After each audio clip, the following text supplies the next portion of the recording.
It's easy to look past the reality and only see the bro-coded beer-slamming memes they've become. While I get a kick out of Washington riding on an alligator-sized eagle, wielding a bazooka and an epic axe that could chop down a cherry tree in one swing with red, white, and blue explosions in the background. That sounds pretty sweet, right? Yeah. Mm-hmm. In the end, it's just not my style. My preference is to find the Franklin. Dang, man. The world is a chaotic place, and navigating it as a modern man can be tough. But don't worry. The Hart brothers are here to tackle masculinity one topic at a time to help out men just like you. So here we go, bros. This is Dang Man. All right, hey, bros. I wanted to do something kind of around the 250th anniversary of our grand American independence by looking at some historical figure, more than likely just one of the founding fathers, in an attempt to try to better understand what modern masculinity can learn from the pillars of this nation's creation while accepting its flawed nature. Figures from Washington to Adams, Franklin to Hamilton all line these halls. It wasn't necessarily difficult for me to pick Ben Franklin because I found him much more interesting than I ever expected. What I found difficult was the enthusiasm that waxed and waned, as it has so many times when it comes to my patriotism and complicated feelings I have with the ethics of the men of our nation's past. Part of the allure, I think, less bro-coded men should find in Ben Franklin is that he doesn't always fit into the proverbial man box, and why ultimately I found him to be an excellent illustration for both admiration and to explore the cognitive dissonance more progressive men can and should embrace with the founding fathers. So today, we dive into Ben Franklin's life beyond the kite and wrestle with some patriotism in celebration of this nation we call home. This is Dang Man. I'm Mike. I'm James. And I am Tim.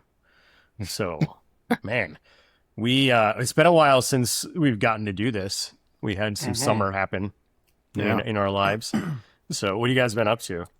Man, we took the family to Nashville recently for a little long weekend trip. Nice. It was a lot of fun. I will say my complaint about Nashville is it is not a walkable city. Really? Yeah, I love Chicago, New York. You can walk it. It's very nice. Nashville is a car-centric city. You're waiting for stoplights, waiting through traffic. But it was a lot of fun. Ate some great food. Saw the Country Music Hall of Fame. Dolly Parton had a big exhibit there. Oh, yeah. It was a lot of fun. And actually, I think my favorite thing was we saw this business, which is a print shop, letterpress printing, called Hatch Show Print. And they've made concert posters for artists, like going back to the beginnings of country music. And they still make old timey letterpress posters these days, and we got a tour of their shop. It was really super, super cool. Nice. Oh, Nice. Well, that is way more fun. Yeah. That is way more fun. You were in a than my week. non-walkable city. James and I went to a walkable city. We went into Chicago. Oh, and we went to the Cubs game. Yeah. We saw the Cubs. They lost to the Yankees. Wow. And it was kind of rainy again this year, so it kind of sucked. Ah, crap. But we took the train in. We had Uber, and the Uber still took a long time. Like, it was still very trafficy, right? And then our first Uber lady, she was like taking us around the back way. It was to weird. like, eventually we was like, no, we'll just get out here. We're like 2 blocks from the stadium, from Wrigley, and we just got out. And then James, you had to pee really bad. I feel like. So Fortunately, there was a bathroom very close. I was about to get arrested for indecent exposure. Yeah. So we found, we tried to go somewhere for lunch before the game, and we were kind of not real crunched on time, but it was getting tight by the time we got downtown to the stadium. So we attempted the first place. Was it like a Budweiser? Is that right? Yeah. Budweiser it was owns, like a grill. Yeah, but it was like it's like American attached. food. Yeah, it's like one of those that are attached to like the whole Wrigley complex now. Okay, yeah. Right, they like made that whole green space around it. And then we were like, well, it's too busy there because there's like 50 people in line. So then we tried to walk across the street to Rizzo's, and that was like standing room only. Yeah. And then next to Rizzo's, I don't remember the name of it. It started with a K. Like, yeah, it's like, I was trying to remember it too. No, I keep calling it Kinane's, but that's a different place in Arlington Heights. Was it Kimball's? I don't know. That sounds wrong too to me. But it starts with a K. It was an Irish pub, sports bar. Okay, you look it up. Yeah, and it looked like it was gonna be a lot like Rizzo's, where it was like standing room only. But then on the way in, this guy was like, "Hey, the rooftop's open too." So then we went up to the rooftop, and there was like so much seating there. Whoa. The only problem was that their kitchen was backed up. So James and I ordered. It was like a little date we went on. We ordered the same buffalo chicken wrap, and had some old styles. So, nice old styles. It was cute. Yeah, yeah, it was a good time though. I mean, after they got they were down by 2, I think, when we left in the 7th inning, and it was raining pretty good at that point. Oh, it sucks. Mm-hmm. Yeah, it sucked. So, yeah, then on the way back, got on the train. Unfortunately, we missed a train by it was literally pulling out of the station. Right, no. James? Like, as we got to it, the Campbell. Like, right then. Not Campbell. Yeah.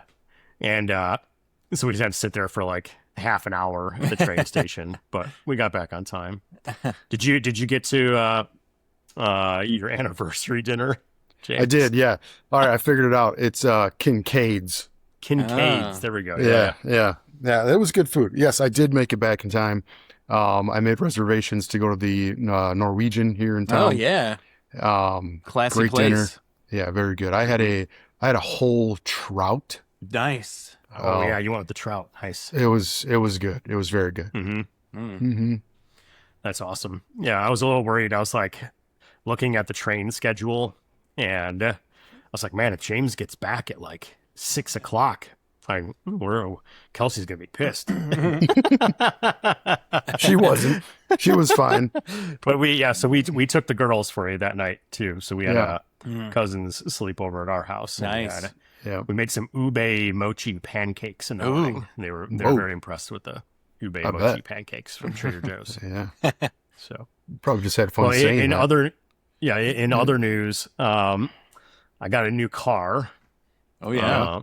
I leased a 2026 Bronco Sport Big Bend.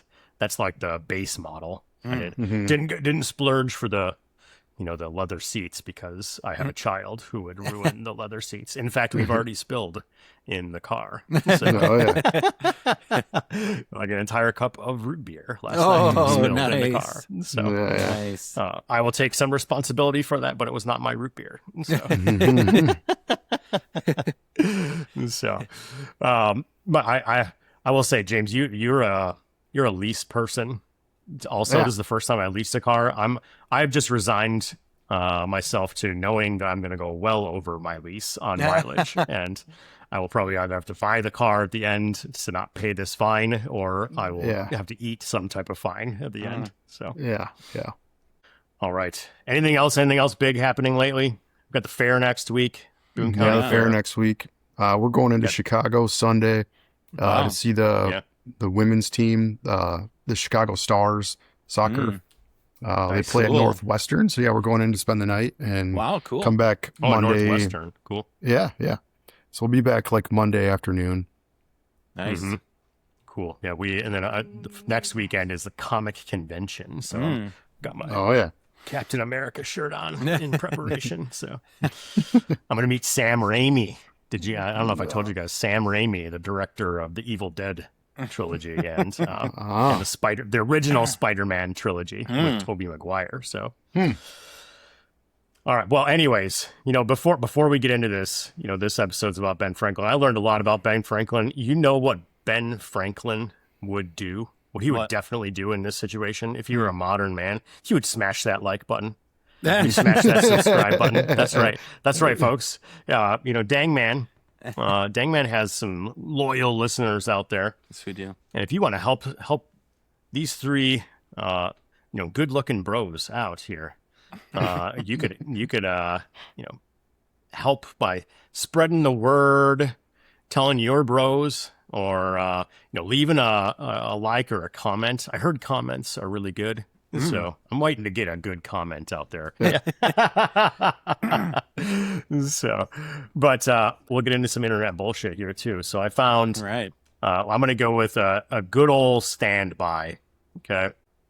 The Matrix. Matrix. Okay. So this hit my Instagram feed. As most of these internet bullshits come from. Thank you, Instagram, for providing so much bullshit in my life. Is Sermorelin GHK, another supplement, but this one is one I think we've talked about some of this stuff, but we haven't actually dug into it. So this is a peptide and growth hormone supplement. So you can see here, Sermorelin GHK is the next generation in metabolism, muscle tone, and healthy aging. So I am aging. I don't know if I would say I'm healthy aging yet. I'm still waiting for that part of my life. But it promises, let's go down here. Okay, what are the ingredients? So the next generation peptide trio. So we'll get into peptides in just a second here, but okay, I was wondering. For Cliff Notes version of what a peptide is, it is an amino acid. Okay? It's an amino acid, which is a building block for proteins to be made. Okay, so there's Sermorelin, 500 micrograms per dose. It says it stimulates natural GH. GH, I found out in their nomenclature, because they only call it GH, is growth hormone. Okay.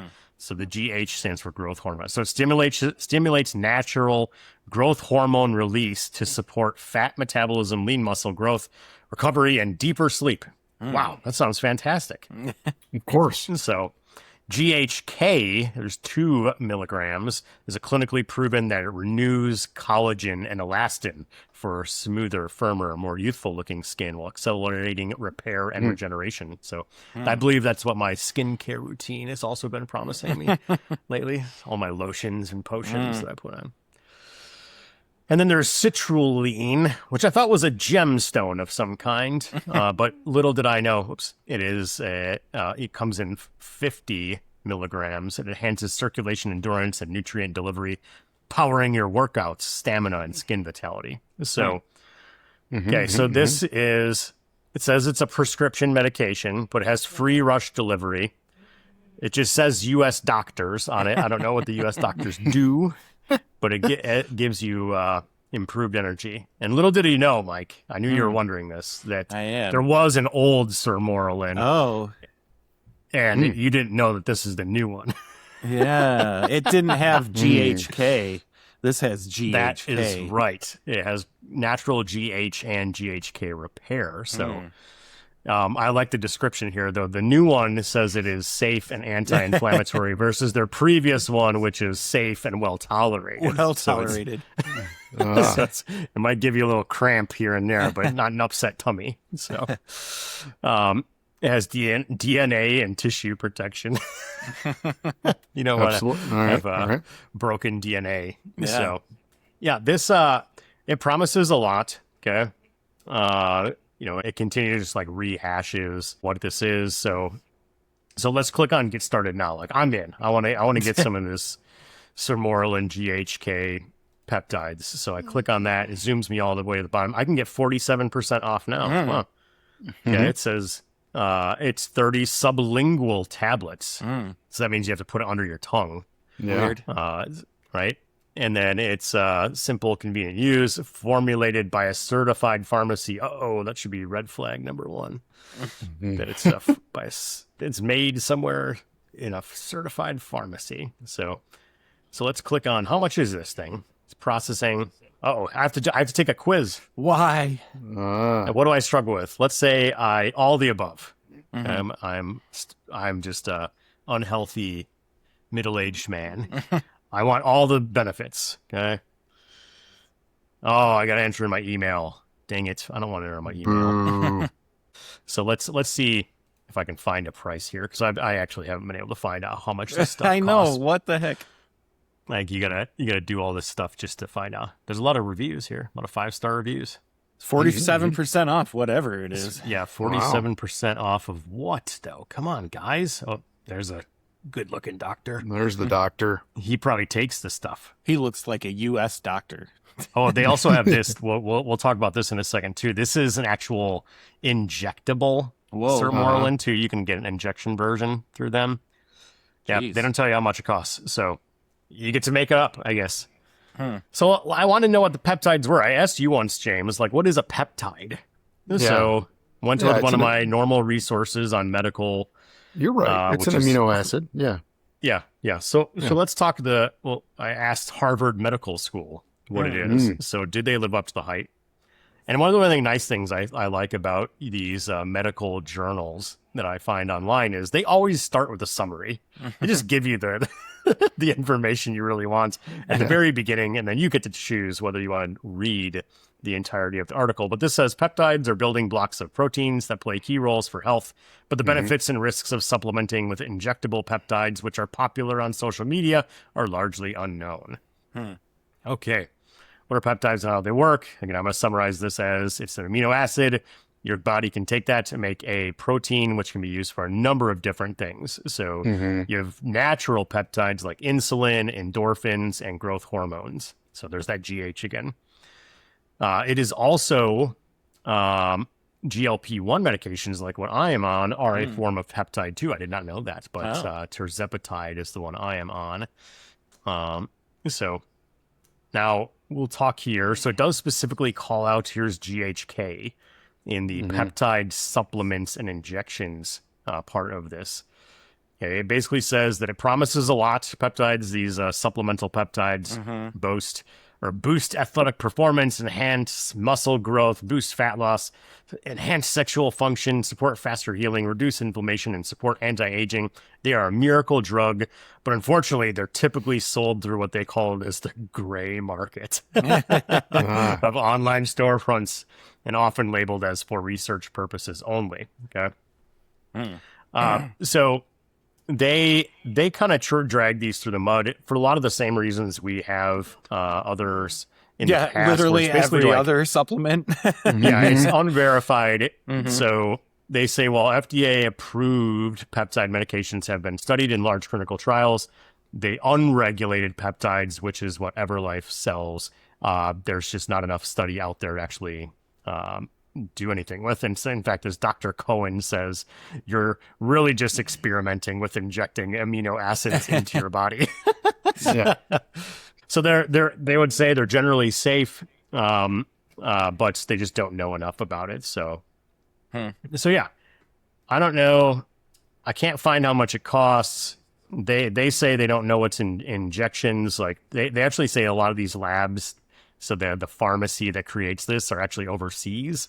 So they don't actually have to abide by FDA regulation. They just claim that these things are not medications, that they're supplements. They can get past all of those different regulations from the FDA. So yeah. You guys going to go get some peptides?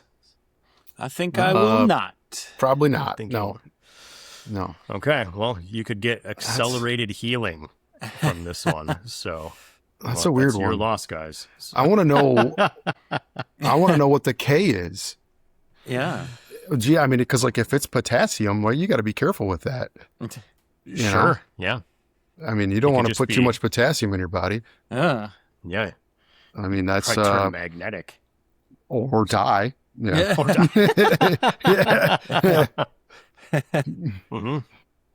Okay. Yeah. Well, that was fun. I don't know if I'll ever buy any of those peptides, but it's always fun to laugh at them. So, all right, you guys ready to get into Ben Franklin here? Yeah, let's do it. Yeah, you are. Okay. So I'm going to start with a question. Okay. When you guys think of Ben Franklin, what's the first thing or first things that come to mind for you? First organized fire department. Oh, Boom. wow, James. Ooh, wow. Yeah. Wow. Man. Look at that. I think it was like the 1730s. Wow. I might be wrong. I may be way off on that. No, that's probably when he was younger. Yeah. He organized the first volunteer fire department. Wow. I think it was called like the Union Fire Company or something like that. Philadelphia? I believe so. Yes. But yeah, he's like the godfather of the fire service. Yeah. No way. Well, we're gonna say he's a godfather of pretty much everything based on my research. Like he did everything. So, what else comes to mind? The key and the kite, obviously. Yeah. Yep. Yeah. It's the same way. The key and the kite. Right. Like everything I learned when I was 6 years old and about Ben Franklin. That's when I stopped learning about Ben Franklin. Yeah. So I'll ask you guys, so back when we were kids, do you guys remember there was this little mall we used to go to? Mike, you might remember this. I don't know, James, if you will or not, but it was called Ben Franklin. Yeah. There was the key as the logo. Yeah. Now, I remember going there as a kid and it was peak late 70s, early 80s. Yeah. Nostalgia. It had like those dark brown wooden walls, and the floor was kind of that like rusty brown square tiles that looked like they were like made out of bricks, right? And I want to say there was a pet store. Was there a pet store there, Mike? I don't know. I remember like Ben Franklin being, I think you're right, it was a mall. I always thought it was a store, like itself, Ben Franklin. So I don't remember if there was a pet store in there or not. But yeah, I definitely remember going there. Yeah. So now Ben Franklin, the man, has almost been defined by what we now see as like the iconography of Benjamin Franklin, where like his mythology, what he's known for, the things, has like supplanted or replaced the actual historical importance of him as a person. So people know what he looks like. They know his portrait, but they don't actually know what he did. To be transparent, I started this outline and I scrapped it when it stalled out after a couple of weeks because it was just going to be like a book report version, like exploration of Ben Franklin, who's definitely interesting, but it was getting a little monotonous for me. Like I think I've done many times, like I just said, I don't want to necessarily do book reports on these people. You can go out and do this research. I just want to talk more about what men should take away from him. And around the same time, I started to get these ads for these T-shirts gearing up for Memorial Day and the 4th of July. They would have like some type of riff on WrestleMania of some kind, but instead of Macho Man or like Stone Cold Steve Austin, it would say something like Freedom Mania and have George Washington and Abe Lincoln flexing with their faces all painted up like the Ultimate Warrior. Nice. Or you'd find like a shirt with an eagle, and not just any eagle, but an eagle with a mullet and sunglasses with WTF is a kilometer. Yes. Right? Part of me was like, this is freaking sweet, man. I want one of these T-shirts. But I wanted a Ben Franklin one. And I'm not necessarily a pro wrestling guy, right? We never really grew up as a pro wrestler fan. But when I scrolled through these ads looking to drop some probably stupid cash on a silly T-shirt, I kept finding things like one of these brands was called the Official USA Drinking Team. Jeez. I was like, oh, man, I don't know, this is kind of crossing a line, I feel like. Right? Or you'd find a shirt with George Washington with sunglasses, and it would say, it's only treason if you lose, which made me feel like I would either be a frat bro doing some keg stands, which, for the record, I don't even know what the heck a keg stand is. I've never done one in my life. I've never seen one happen either. Or I should be gearing up for my application for the Trump's January 6th insurrectionist slush fund. Like either one of those two things was going to happen to me if I bought one of these shirts. Okay. Nice. So for the record, again, I was looking for just Ben Franklin shirts. And the only Ben Franklin shirts I found were either him fist bumping George Washington or one that had his portrait with sunglasses on that simply just said Ben Drankin. Okay. What? Again, the Official USA Drinking Team was the name of the brand, James. God. So this stuff, it still makes me laugh. And this is like the complicated feelings I feel like, right? But I'm just not bro-coded like that, right? Like I wanted a silly American T-shirt to celebrate, but I just couldn't do it. Like it was the antithesis of what I feel like I, exude. So what I took away from this was that it reinforced that Ben Franklin is just not bro-coded. and echoes why I found him so compelling, and that this conflicted feeling I have with being a man who wants to celebrate his American patriotism is actually more American than hot dogs and Bud Light. America has always been about defining what it means to be American, generation after generation, examining itself, reconciling its flaws, and then reinventing itself. So for this episode, I relied heavily on a couple of sources. First was the 2-part Ken Burns documentary. I would sit there at night, laying in my bed after my shoulder surgery, all cozy with my adjustable sleep bed in its 0G position after a couple of Norco. And let's pause here for a second, bro. Don't take Norco unless your doctor prescribes it, okay? But if your doctor did prescribe it, then you should probably take it. Because you probably need it.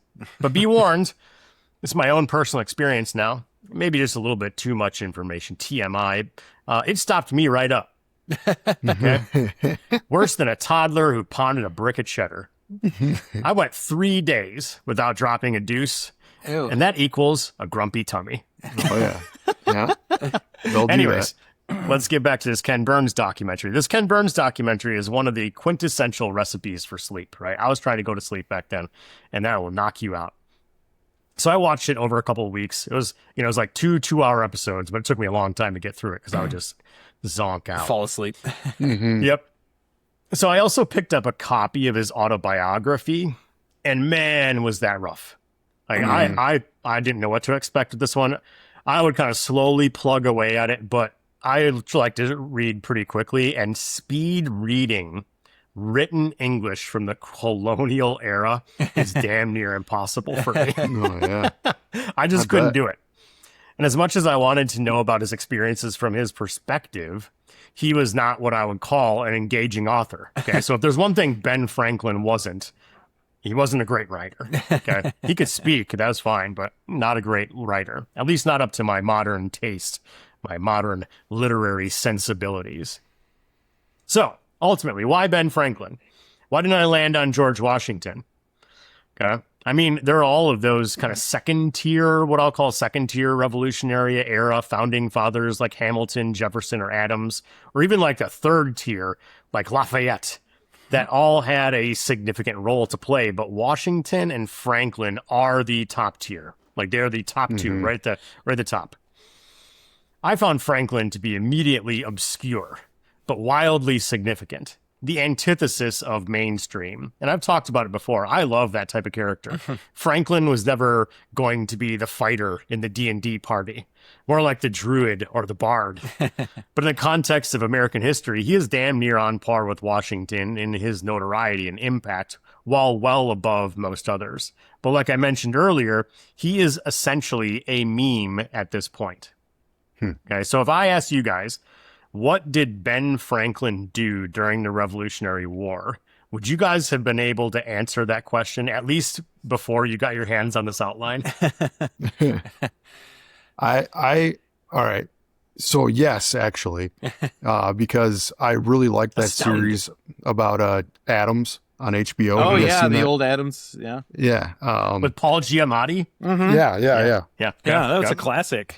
So the only reason I remember this is because of that series. It wasn't because of school or books, unfortunately. And I might be wrong from what I remember, but I'm pretty sure he was like more of on the diplomacy side of the war. He didn't actually fight any battles. Yeah. He talked to the French. I think it was the French. Yeah, it had to be the French. Yeah. And I think he got him on our side, right? Isn't that what happened? Yeah. Yeah, man. Hey, James, you take it from here, man. The rest of the episode is yours. Watch HBO, people. HBO, if you're listening, we'll take your sponsorship. Yeah.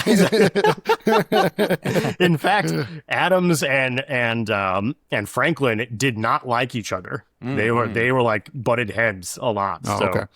Well done, James. I'm impressed. So, Mike, you the same way? Did you watch that episode, or did you? Yeah, well, but I remember this from a different Ken Burns documentary, the one on the Revolutionary War, the newer one. Yeah, the one that just came out. Like it just came out. Yeah, it just came out that long ago. And, I probably watched, I can't remember what other one I probably watched, but Ken Burns gets the credit for this sticking in my brain.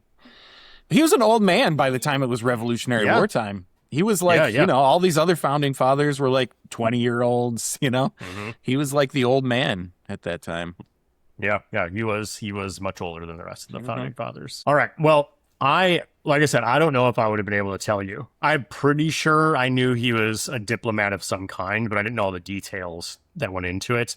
Ben Franklin never had his version of crossing the Delaware. Yeah, right. Like he is not fighting in the battles. He was over in France, and we'll get into this. So let's get into Ben Franklin's history a little bit here. Okay, so many people know him as the inventor. Mike earlier said the kite and the key, right? So I might burst some bubbles here, but while he didn't discover electricity, okay, so Ben Franklin, no matter what the book told you when you were 4 years old, he did not discover electricity. He did, however, use that experiment as part of his research, which ultimately turned into him inventing the lightning rod. Okay, so the lightning rod was helpful because the lightning rod essentially takes the lightning, takes the blow, and then directs that current into the ground. Okay, he also invented the bifocal lens. Did you guys know that? No. Yeah, some people know that about him, which, as I understood from the reading, came from where he was playing chess. And he hated that he could not see the faces of the people he was playing with if he also wanted to look at the chessboard. Okay? So, now, these are all things that I think a lot of people remember about him from those books from way back when in elementary school. But his life, specifically his early life, was defined by his industriousness, and more specifically, his tenacity to create something or a concept where no solution was present. While his profession was like what you saw in Nashville, Mike. He was a printer. He printed newspapers. Wow. There is ultimately a whole history in that era too. But what I found most interesting at this point in his life as a printer was when he established what was called the Junto, or the Leather Apron Club in Philadelphia. Okay, so this club was established to help develop artisans, thus it being called the Leather Apron Club, okay, and promote community action. Now, I've got to say, in a world where we constantly hear about third spaces drying up and that there are no longer these types of clubs out there for men to join, Ben Franklin was going through the same dang thing and just made it happen.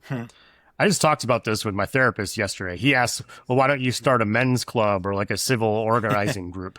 And my response was that I'd love to, but I don't even know where the heck to start with something like that. So Ben Franklin, being much braver than I am, didn't let that type of thing stop him. He just made this club up. So some of the topics that they would tackle in their weekly meetings would start with some thought-provoking question of some kind. So here are a couple that I pulled from his autobiography. Okay, so one of the questions would be like, what new story have you lately heard agreeable for telling in conversation? There's that old English popping out there. Yeah. So just like, hey, did you hear any great gossip lately? Yeah. You could, Second question, hath any citizen in your knowledge failed in his business lately? And what have you heard of the causes? So again, they're industrious people. They want to know if somebody's business failed, why did it fail so that they can learn from it? A third example, do you know of any deserving young beginner lately set up, whom it lies in the power of the junto any way to encourage? So that's good. They're like mentors, right? Yeah. Mentors, investors, stuff like that. They were looking out for the next generation. So I thought those were really interesting topics to talk about regularly with just a bunch of people.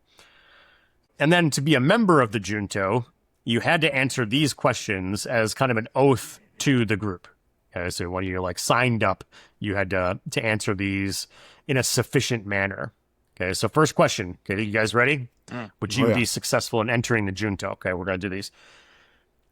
Have you any particular disrespect to any present member? You guys disrespect anybody on this group? No. No. Okay, number 2. Do you sincerely declare that you love mankind in general, of what profession or religion soever? Wow. It's a good question to ask, right? Yeah, should ask these today. That's what I'm talking about, James. Do you think any person ought to be harmed in his body, name, or goods for mere speculative opinions or his external way of worship? Wow. Okay. Man. And lastly, do you love truth's sake? And will you endeavor impartially to find and receive it yourself and communicate it to others? Okay. He was looking for that internet bullshit way back in the 1700s, guys. Yeah. It's pretty good. He's going to call it out. Okay. And so for context, the Junto, this group that he organized, he did this when he was 21 years old. Like he had left home, moved to Philadelphia, and made this kind of civic organization and all this rigor around it back when he was 21. And similar to your comment earlier about the fire department, James, because this group loved to read books, and books back then were pretty expensive, from this experience of this organization, he basically also created what we now see as our public library system. So you like your library card and go down to the library, check out a free book? Thank Ben Franklin. So a couple questions on this aspect of his life. First, while he is somewhat known for his time as a Freemason, and he joined that organization, the Juntos were something that I was not personally aware of before my research. Yeah, same. So I'll ask you a couple questions about that. So what is it about maybe modern relationships with this type of group or organization that makes me feel like creating a new version of the Juntos would not work anymore?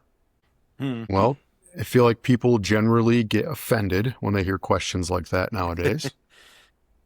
So that would be hard. Yeah, it's hard to get people to like civilly respond to those questions and like have discussions about them. Maybe. Sure. Yeah. But I think it's what's interesting if you go back to like our previous episode on like how to argue, right? It is almost like we talked about arguing productively starts with like this pool of shared meaning. So everybody can at least enter into this group with like, did we all answer these questions correctly or appropriately? We can go back to that. But I still feel like, I don't know, I equate this to his, like, Freemasons are still around, right? Yeah. Right? Or like there's other groups like that too, right? Like Kiwanis. Yeah, we have a bunch of these in town, like the Cosmo Club, the Lions Club. But like the ones that I'm aware of today, like the groups that I see locally, like are like, to me, they're like drinking clubs, except they sometimes put on a parade or, serve sandwiches at the county fair. Like they're not like, setting up a standard for their community or men in their community, things like that, Yeah, it kind of goes back to like, I will often describe this as like what happened to the relationship between like, I don't know if I would say elder men, but men in a mentoring capacity to a mentee. And I like at some point in time, it turned into like this transactional relationship. Like as a mentor, like, I don't want to give you my secrets, right? Because if I give you my secrets, you'll somehow take something away from me, right?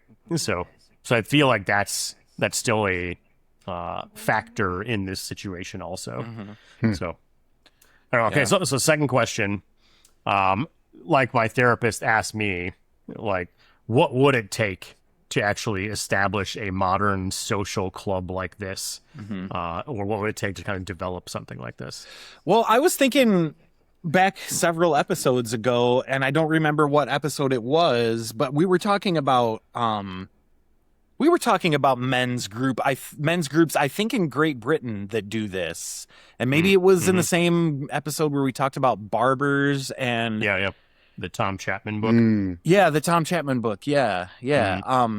And I think they paired their men's group like similarly to this Junto group, like around working with their hands. These were artisans. I think one of the groups that we talked about, men's sheds. That's exactly what I was trying to remember. I was trying to say maker spaces, but like I think that's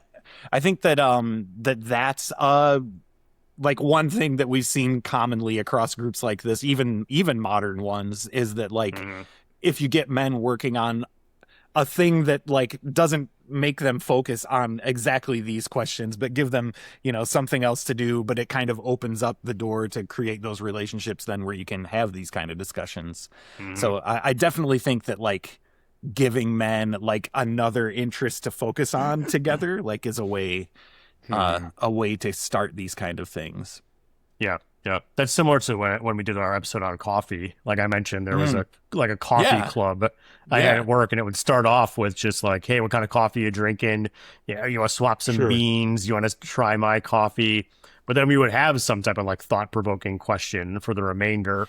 But there was, what I found interesting about that when we first set that up is there were some people who were like, wow, this seems like over-engineered, almost silly. And like almost magical, right? But part of me, it's like this almost gets into the Freemason like space where there's all the conspiracy theories and stuff like that around like what actually happens behind the scenes in these clubs, where there's almost like a, how do I want to say this, like a formalities like this almost give it like magical qualities. Like if you actually like get into reading about, you know, magic and like the different types of what people would call magic nowadays, like Wicca and stuff like that, they'll talk about like magical thinking and how just thinking in a certain way makes something come true, stuff like that. So I get these types of like formal situations is in its way what they would call magical thinking by like you know, just framing something up some way,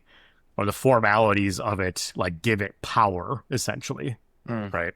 Okay. So yeah, so there's a little bit of magic in your life today, guys. So brought to you by Ben Franklin.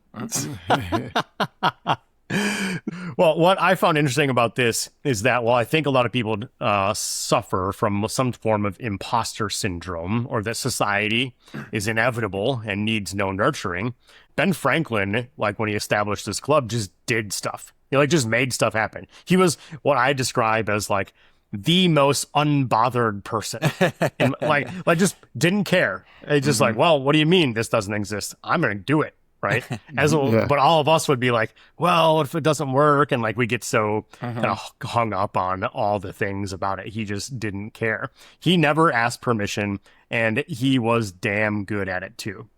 So similarly, he also focused on his own personal development.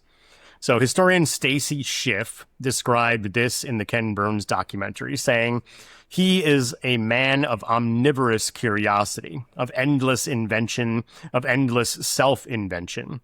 He's so bent on self-improvement, on teaching himself how to write properly, or cleansing himself of his moral sins. He gives us this idea that human nature may be flawed in some ways, but anything can be improved. So many guys have heard of Ben Franklin's virtues. Have you ever heard of his virtues before this? Yeah. I don't know if I remember these. I think Art of Manliness has like a book they published of his virtues too. Yeah. So yeah, check out Brett McKay's Art of Manliness and maybe get pick up a copy. And to be frank on this, Franklin, did you get that? Oh man, that's a good dad joke. He ultimately won up to the Stoics by having 12 virtues. They only had 4. He made 12, and you know what? He eventually made a 13th. So these virtues were what he used as a measuring stick for his morals, how well he fit into society. So according to his autobiography, these virtues were these, because I'll read it and describe what it means. So the first virtue is temperance, described as eat not to dullness, drink not to elevation. Silence, speak not but what may benefit others or yourself, avoid trifling conversation. Order, let all your things have their place.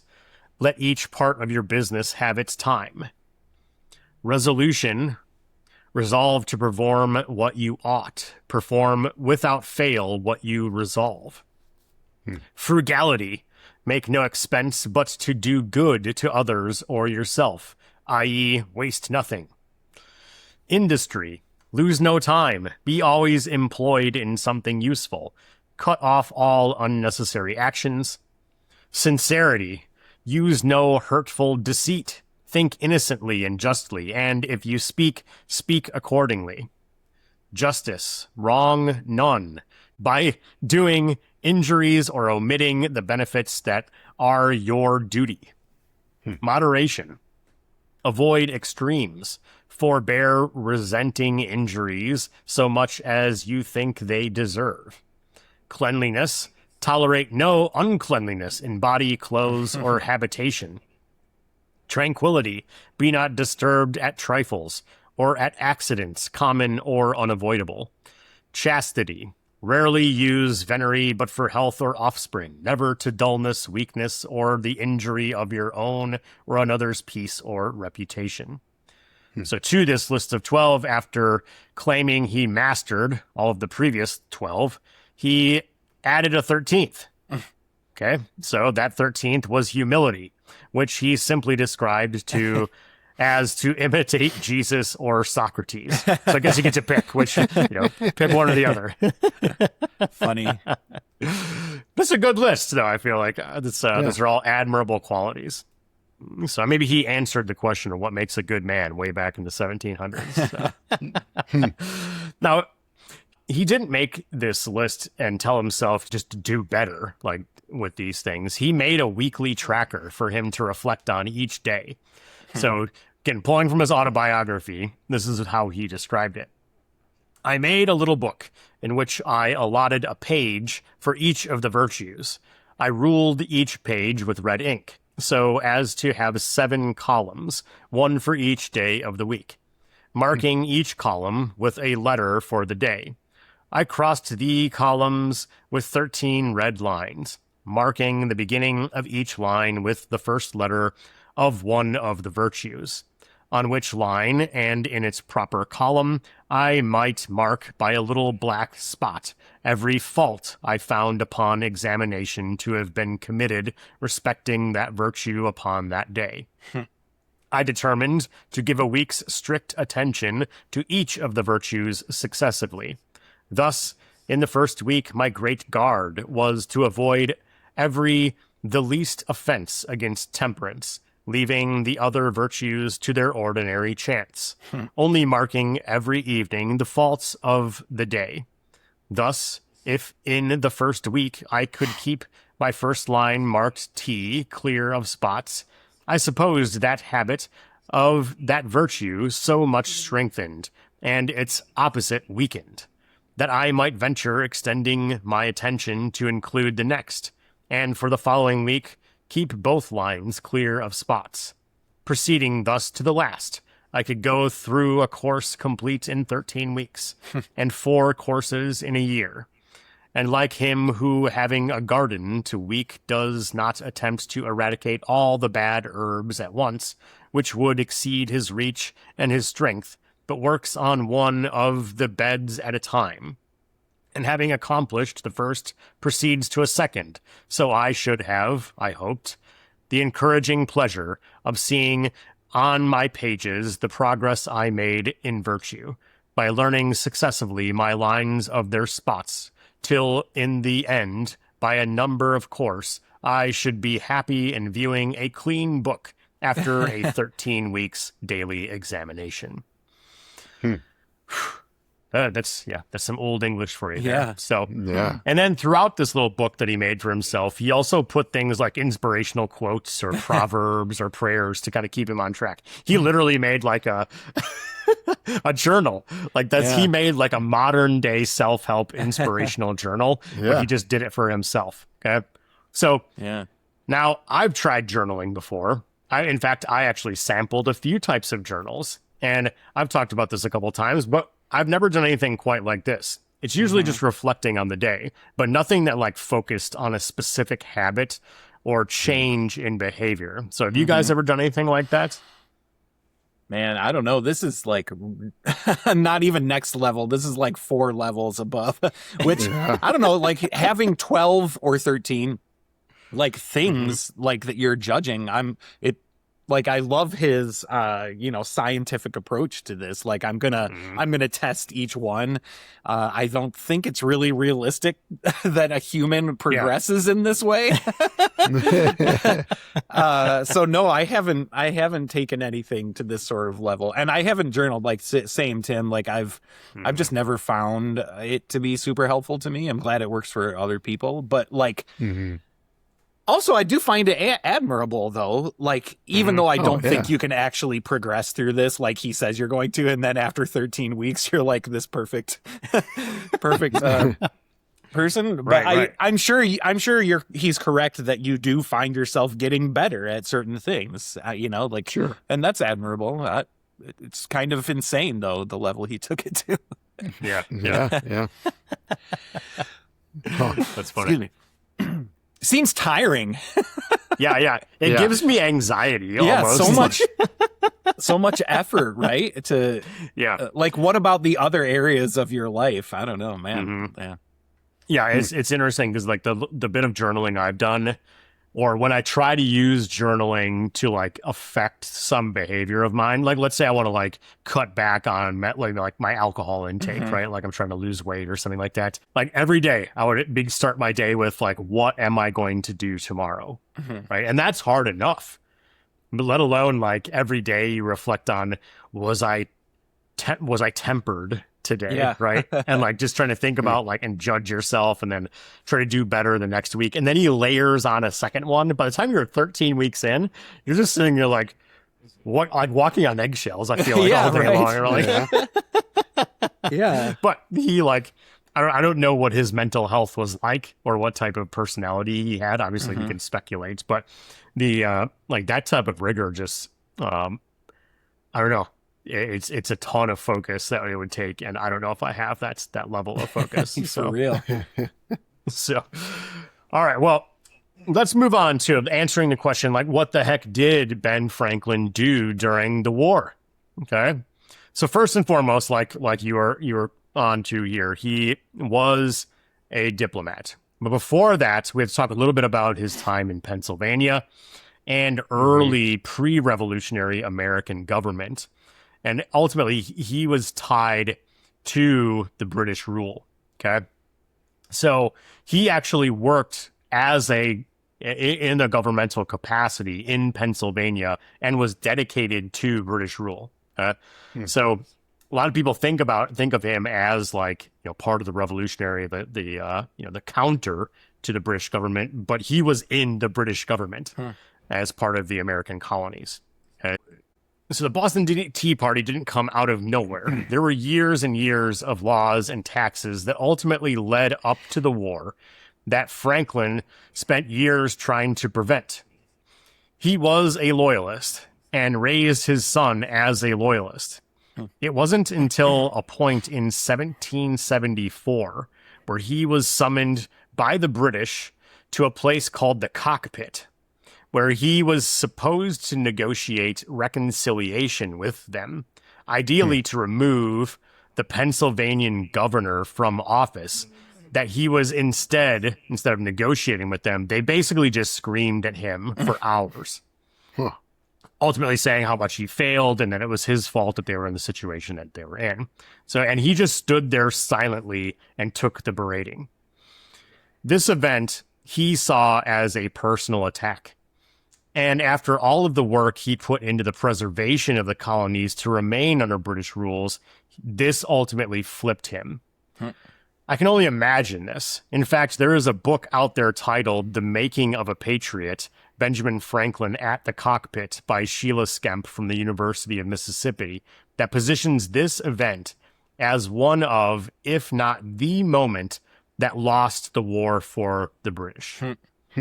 Two significant things came out of this. Franklin shifted and became the key diplomat representing America in engaging the French. And second, he lost his son. His son did not flip. He remained a loyalist.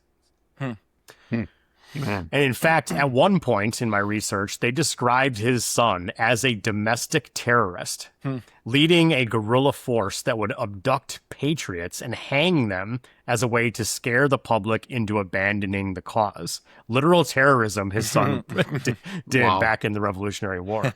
So did you guys know about this, or how would you have reacted if you were in either the cockpit situation or this dynamic with one of your kids?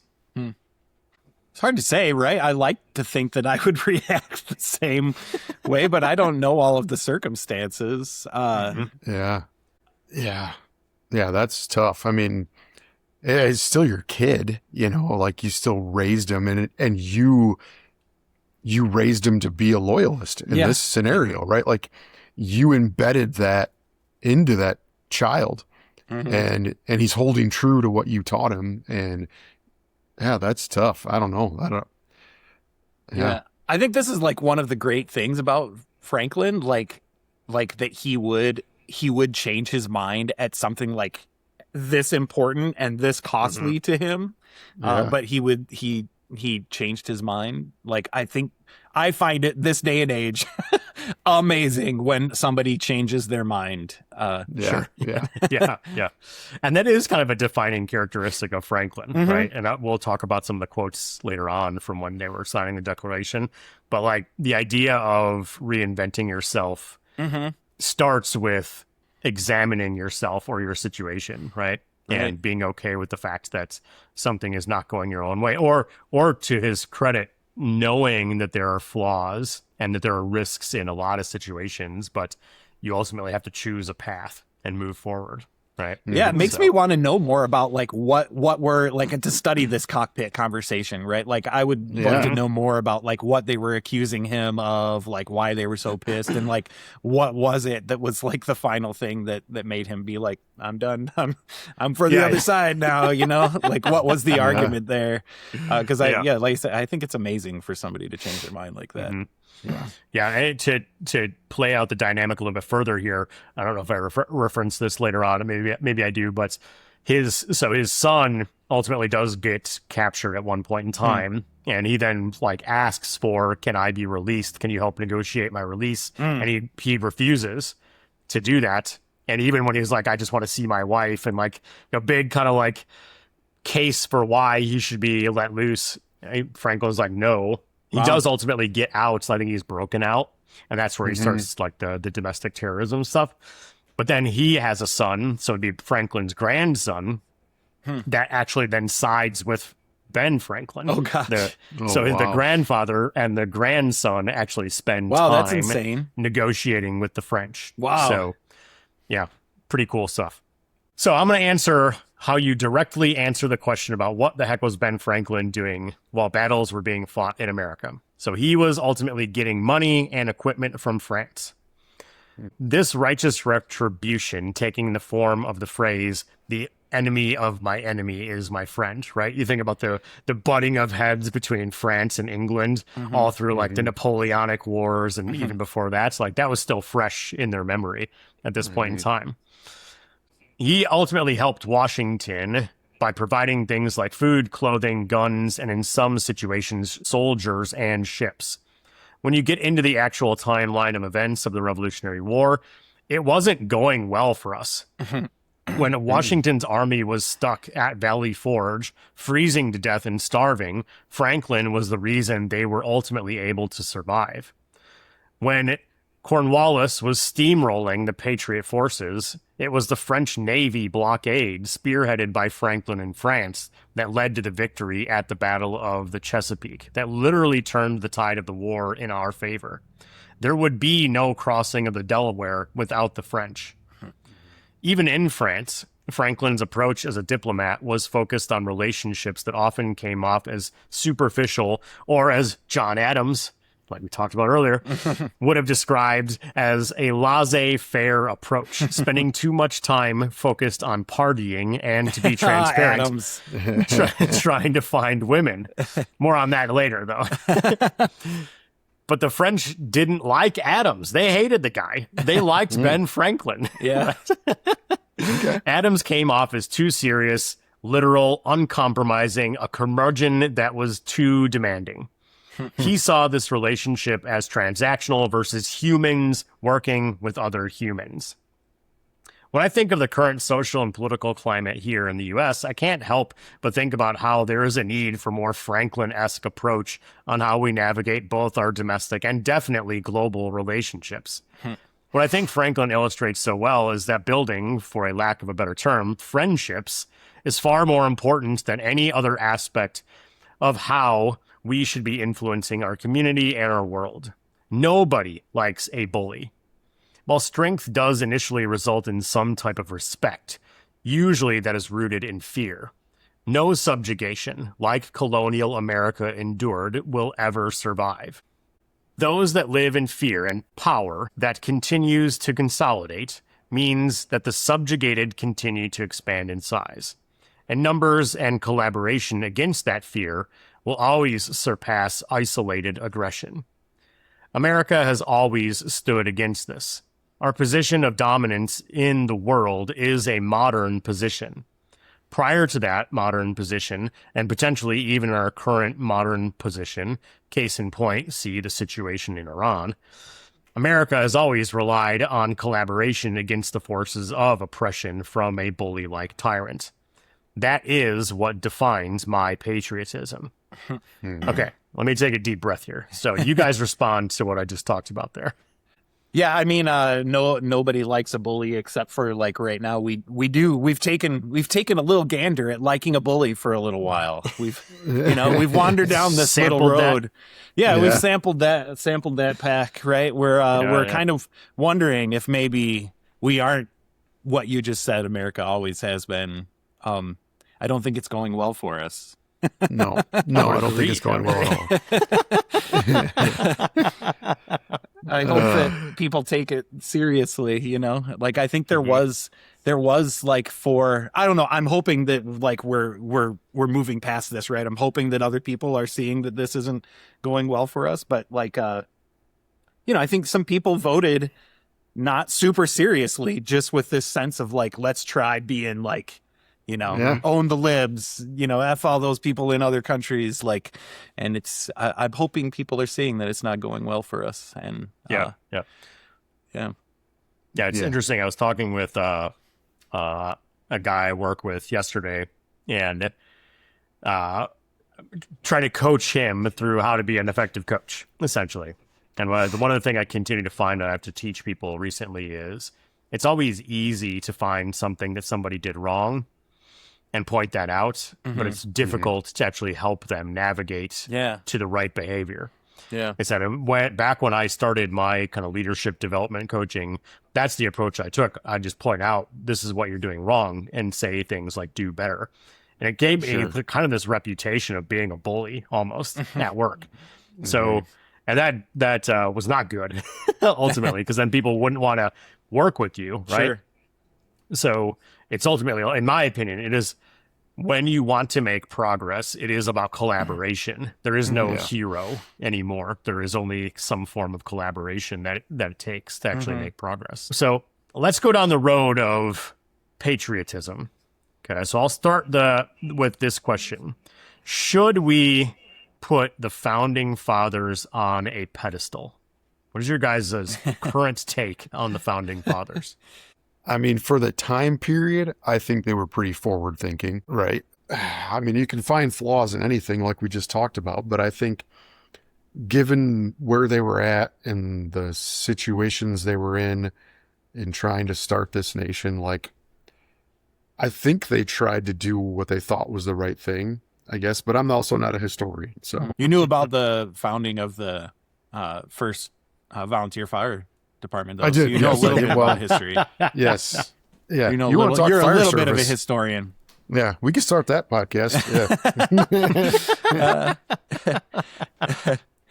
I don't know, like, should we put the founding fathers on a pedestal? I think it depends on what you mean by a pedestal too. Like they are the only people that we have to look to and say, like, these were the leaders of our nation at that time. So in that sense, like, I think you can put them on a pedestal because, like, there is some sense of, like, they are the only people that we can look at in this way, and that kind of puts them on a pedestal. But I'm sure this will come up again, but, like, when I was reading this outline preparing, this made me think, and I'm sure there's later things that'll come up that'll make me think this again, but, like, I think that there's a difference between patriotism and nationalism, and this is the line that we're walking right now. I think a patriot like Franklin looks at the country and says, like, this is my country. I love it. I want it to be better. I acknowledge its faults, and I agree that I'm willing to work to make it better. And a nationalist looks at the country and says, like, we are the best. We've always been the best. There's no question about whether we're the best or not. And please don't show me any flaws because we're just the best. And so I think you can't put them on a pedestal. You can't be a nationalist. I'm not a nationalist. But I think, you can acknowledge that they did great things, but you've got to talk about the bad things right away too. Yeah. And I think that the way that they put this country together and organized it, right, was they knew that things were going to change, and they knew that we had to have a mechanism to allow for change. Right. But that is something I think that people have forgotten, right? That change is okay. And we need to figure out a way to effectively change that benefits us as a whole, as a country. Right. So I think maybe the ideas belong on the pedestal, James. Like, the ideas were the things that, like, are the most important. Yeah. So I'll dig into Ben Franklin as a historical figure a little bit here. So, and then maybe some of the conflicted feelings that people should. And I think it's important to say that, like, you should have complicated feelings about the founding fathers, and that's okay, right? They would have wanted you to be critical of their behavior. So there are two things I'll point out with Franklin. First, like pretty much all the founding fathers, he was a slave owner. And while I can couch this by saying he changed his stance and in a post-revolutionary war stood for abolishment of slavery, the idea of him owning another person against their will can and should be a non-starter for whether someone should look up to him or not. Second, he was a womanizer. Now, to be fair, which I wish I didn't have to say, he was never physically abusive, but definitely emotionally, and had questionable relationships with women that were far too young. He loved women, pretty much all women. Franklin had a common law wife named Deborah Reed Franklin, who he had 3 children with. But all throughout her life, he had multiple relationships with other women while he traveled. Again, for some, especially women, this may be a disqualifier for him. If he were plugged into a modern world and were alive right now, I believe that he would be a different man. But me saying that doesn't change who he was. We've talked about this before, whether it was, Chuck Norris or Michael Jackson. I think people's perspectives should be heard and may be different. There are inspiring elements within flawed people, and nobody, except for maybe Mr. Rogers, that I've found without some flaw that someone may find as compelling reason to see them as more harm than good. But that means we have to be able to accept different perspectives and forgive those perspectives that may not always align with our own. So we may have different perspectives here, but I am curious if you guys have a different take than mine on that. Yeah, I think that makes sense. Yeah. I mean, yeah, I think it's hard to define rules around this. Like, it's so hard to define rules around this. The concept of, could we judge them of whether they did more harm than good? Like, that's one way to look at it, I suppose. Like, we talked about the ideas on pedestals rather than people. Like, that's another way to look at it. Sure. I think it's hard to define the right way to interpret people like this. Sure. Everybody's got to come to terms with people like this and how they're personally going to, like, be okay with whatever, judgments they've made about a person in their brain. Yeah, I remember like the 4th of July time frame a little while, and like I think I was on Blue Sky probably, where I did see a bunch of people like just basically talking about how they weren't going to like celebrate the 4th of July, or that like the founding fathers should never be celebrated just because, for a number of reasons, whether it's like, because they, were slave owners, or that they shouldn't be celebrated because there's probably like women behind the scenes actually doing some of the things that they were taking credit for. Like there's all these types of flaws, but I don't think it's fair to outright like disqualify somebody from the good impacts that they did have, even though they may be highly flawed individuals. Like again, like what you said, Mike, like the idea should be put on a pedestal potentially over the person. So I think it's a good way to look at it. Yeah, I agree. Well, yeah, and like you said also, Tim, like if you find a flaw and that disqualifies somebody, you'll never find somebody that you can learn from, except for maybe Mr. Rogers. Okay, well, so now let's talk about the other issues I have with my patriotism. Okay. I'm sure you guys probably feel similar. Here's how I'll describe it. I love dressing up in red, white, and blue for the 4th of July. But over the last few years, Shannon, my wife, is totally averse to it. During the second part of our Manosphere series, we talked about how American iconography was pretty much hijacked by groups associated with QAnon and the misguided assholes that stormed the Capitol on January 6th.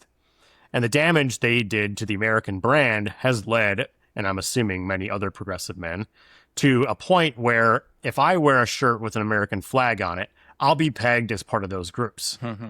When you look at the branding and iconography used by organizations like the Patriot Front, the Oath Keepers, or the Three Percenters, all identified as extremist groups, you see nothing but stars and stripes and red, white, and blue. My point being, if you see a truck with an American flag sticking out of its ass, flapping in the wind while it's driving down the road, I know what kind of guy is driving that truck. Yep. You guys feel the same way about that? Yeah. Yes. It's true. Absolutely. It's true. I seriously contemplated about like, I'm just going to get a giant flag and put it on the back of my truck to be like a counter to that. And then just put like pride flags next to it or something like that. Right. Like, yeah. So where the conflict starts with me is I want that back. Like, which means on the 4th of July, when my wife wears a shirt that probably has some pro-feminism or anti-fascist saying on it that I fully support, I'm going to lean in on my patriotism and celebrate America, my brand of America. Sure. When I think about whether or not I give up on celebrating America, I can't help but equate this with the bullshit that came out of the situation when Colin Kaepernick would kneel down during the national anthem. Right? There's sports talk, James. Yes. I do know sports. Yes. The argument against this was always about how disrespectful it was. My stance on that was always that he had a different experience than me and had the right, like every American, to peacefully protest. I've always been a person rooted in the counterculture, but my take on this is that America should stand for that. The work we all have to form a more perfect union means that American identity acknowledges its perpetually flawed state. Franklin recognized that. So here is his speech after the signing of the Constitution on September 17th, 1787. It's not too long, so I am going to read it in its entirety. He said, "I confess that I do not entirely approve of this Constitution at present. But, sir, I am not sure I shall never approve it. For having lived long, I have experienced many instances of being obliged, by better information or fuller consideration, to change opinions even on important subjects, which I once thought right, but found to be otherwise. It is therefore that the older I grow, the more apt I am to doubt my own judgment, and to pay more respect to the judgment of others. Most men, indeed, as well as most sects in religion, think themselves in possession of all truth, and that wherever others differ from them is so far error. Steele, a Protestant, in a dedication tells the Pope that the only difference between our two churches in their opinions of the certainty of their doctrine is the Romish Church is infallible, and the Church of England is never in the wrong. But though many private persons think almost as highly of their own infallibility as that of their sect, few express it so naturally as a certain French lady who, in a little dispute with her sister, said, "I don't know how it happens, sister, but I meet with nobody but myself that's always in the right." In these sentiments, sir, I agree to this Constitution, with all its faults, if they are such, because I think a general government necessary for us, and there is no form of government but what may be a blessing to the people if well administered. And I believe farther that this is likely to be well administered for a course of years, and can only end in despotism as other forms have done before it, when the people shall become so corrupted as to need despotic government, being incapable of any other. I doubt too whether any other convention we can obtain may be able to make a better constitution. For when you assemble a number of men to have the advantage of their joint wisdom, you inevitably assemble with those men all their prejudices, their passions, their errors of opinion, their local interests, and their selfish views. From such an assembly can a perfect production be expected? It therefore astonishes me, sir, to find this system approaching so near to perfection as it does.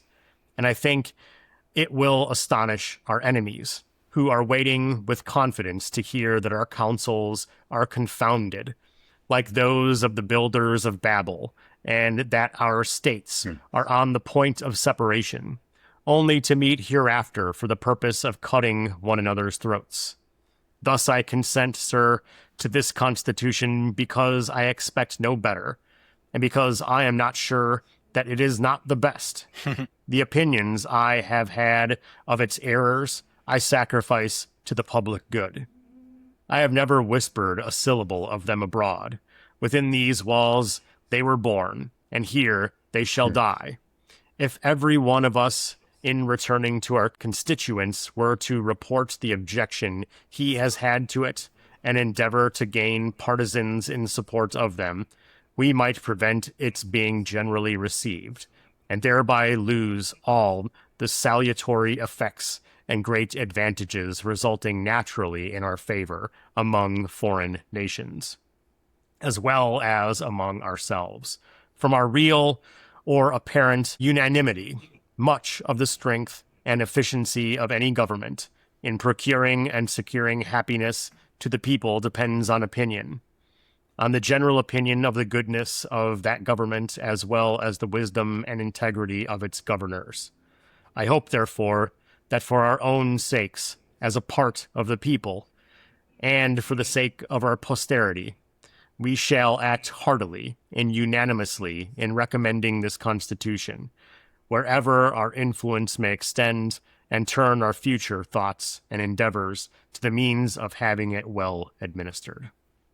On the whole, sir, I cannot help expressing a wish that every member of the convention who may still have objections to it would with me on this occasion doubt a little of his own infallibility, and to make manifest our unanimity, put his name to this instrument. And that, my friends, is American heroism. Yeah. We need the crowd goes wild. We need the applause roll. Maybe I can put it in post. Yes. All right. So yeah, what a speech. Like, you know, that's, I couldn't have said it better myself. Like when I read that, I was like, geez, man, this guy lived so long ago. Yeah. And it is so damn relevant still today. That's like, he knew what was coming 200 years in the future, basically. Right. And like basically set it up for like, the government has to do two things. It can't be made up of people who think that they are the best and that the government has to be somewhat united in that fact. Like that's what he was trying to say essentially. So yeah, and that might be more important than getting all of the facts right. Like yeah, yeah, exactly. Like this is such a postmodern pluralist way of thinking. Like to be able to say like, hey guys, this is my opinion, this is my perspective on this, but like it could be totally wrong. Yeah, and it's really just important that we all say we're in this together, bro. Yeah. Yeah, that's pretty much it. Summed up. Yeah, that's good. All right, well, that's how I'm going to wrap up the body of this this episode on Ben Franklin. So we got some questions here. I'll ask you guys to kind of think about. So let's get into these. So the first one, so there is kind of this duality. I actually had a little bit of an audiobook I listened to that was like, it was almost like a timeline of events that was happening between George Washington and Franklin, but this like duality that existed between the two of them and how they ultimately come together to illustrate leadership. Neither of them perfect in any way, but when they came together, like the situations that they navigated ultimately birthed this nation. Okay? So maybe you don't know George Washington as well, or maybe you know him better than Franklin, but what elements of how they came together, like the duality, illustrates like what defines good masculinity between the two of them? I mean, I think knowing your strengths and your weaknesses, like, you know, Franklin could have been all headstrong and ballsy, like, no, I'm the elder statesman, I should be in charge of the army. I don't even know if he ever considered that. Like, he probably didn't, because he knew himself. Like, he was well suited to convince the French to fund our war. And you know, and Washington wasn't over there schmoozing the ladies. Like, he was here kicking ass. Like, they knew themselves, their weaknesses and their strengths, and they made sure that they were working on the important things, you know, where they could make the most impact. Yeah. I don't think they spent a ton of time actually together, like between Washington and Franklin. They were so busy, obviously, on two other sides of the world, right? Yeah. But very rarely did they actually meet. I think the only like big, I don't know if I'd call it a conversation, but like the back and forth that they had was about procuring money for Washington to use for the army, or when they asked him to be the general of the army, right? Like negotiating that was kind of the biggest thing. So I don't know. I think about like I'll go back to like the silly T-shirts, the patriotism T-shirts with, you know, George Washington all decked out in you know, the ultimate warrior paint on his face, like ripping his shirt off. You know, like that's what I see from George Washington, right? This like rugged, brute force. He was a huge man too, if I remember correctly. But then Franklin was like the old dude, right? He's like the old dude, mostly balding. Like heck, if I had to pick an actor to play him, I know you mentioned the Addams series, Paul Giamatti would make a great Ben Franklin, right? Yeah.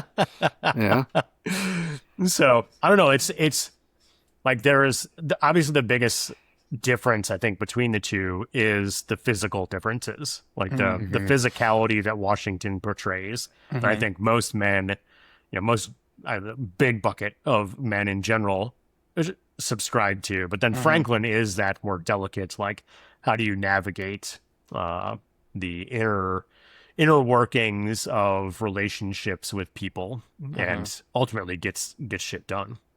Yeah. So yeah. Okay. All right. You guys have any other favorite founding fathers? Well, I mean, it's a great Broadway show, Alexander Hamilton. Yeah, you got to mention sure, Hamilton. Sure. Yeah. Yeah. That's funny. Yeah, I guess not. I don't pedestalize them, I guess, enough. Yeah. Yeah, that's funny. That's funny. We talked talking with my daughter, like they had a whatever part of their history class or whatever last year was about I think Civil War, and then the year before was the colonial, like Revolutionary War era. So, and I would always talk to her about the like the founding fathers and stuff like that. So we looked at doing a trip out to Boston at some point. Oh yeah. And she was like super excited about things like the Tea Party, and she knows that King George is a jerk and he asked for too many taxes, right? And stuff like that. So I don't know. I've been curious to learn a bit more about Lafayette. Yeah. Lafayette's interesting, and he was part of like George Washington's like military contingent basically, but he was like one of the other major factors in that.